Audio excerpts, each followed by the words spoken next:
In this episode of Scary Stories with Lehigh Valley with Love, we talk to Dr. Katherine Ramsland, who has written books about ghosts in Lehigh Valley. She's been on ID Discovery. It's crazy. Listen to her story. Der Ausleger.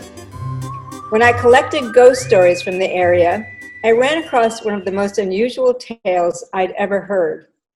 I included it in my book, Bethlehem Ghosts. On country roads around Hellertown walks Der Ausleger, a phantom undertaker who apparently likes to steal bodies.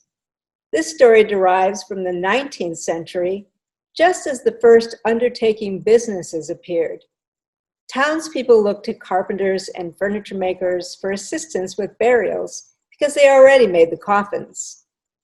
One version holds that the area's early settlers, father and son team Christopher and Simon Heller, became a bit too eager at the task. One or the other eventually became Der Ausleger. Another account, a better one, says the phantom undertaker is a man who's paying an eternal price for robbing the graves of Native Americans.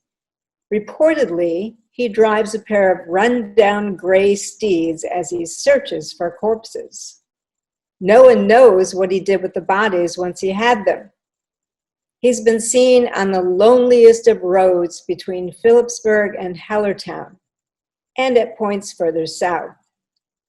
It's best to just keep an eye on your corpses so he doesn't swipe them.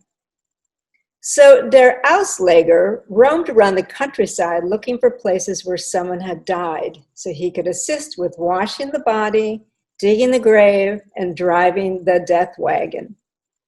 When no one was looking, he might filch the dearly departed. If he couldn't get that, he'd wait for families to toss out the death water, the water they used to cleanse the corpse. Mourners soon learned not to pour it down a hole on their property. They might see him on his hands and knees slurping it up. Some say this jarring sight inspired the practice of taking the death water to discard at the cemetery. Der Ausleger might still find it, but no one had to watch him drink it.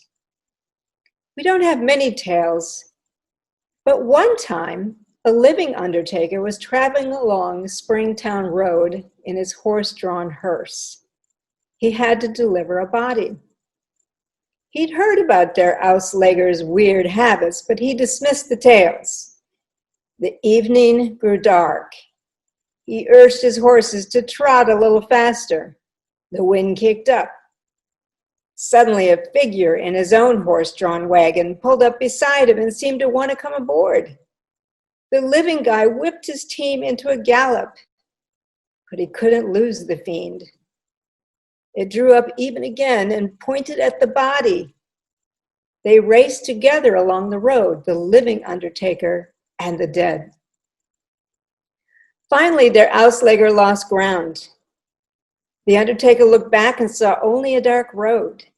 The body snatcher had vanished. Afterward, the frightened man had stories to tell. One wonders if he changed his profession or his nightly route.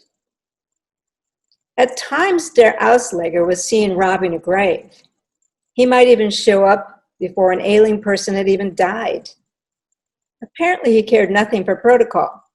Supposedly, you could thwart the creature from disturbing a grave if you buried certain documents with the body, a birth certificate, a Himmelsbrief, which is a heavenly letter, or a powwow charm from a Native American ceremony. But he'd still skulk around, hoping someone had overlooked the repellent. He also liked to show up at funeral dinners, which were often great feasts to celebrate the decedent's life. He particularly liked the funeral pie, made from meat or raisins. In fact, people say he still attends such functions to this day, though the pickings are much diminished. He mingles with us as a reminder of what we can all eventually expect. If you look carefully, the folklore says, you can see that he seems just slightly out of place. He doesn't belong, but he doesn't care. He might no longer find any raisin pie or death water, but he still likes to loiter near a corpse. So keep that in mind when you drive around on dark country roads. You don't want der Ausleger catching up. Who knows what he might do if he does. Thank you to Dr. Katherine Ramsland for that scary story. Be sure to buy her books everywhere books are sold. They're all so spooky.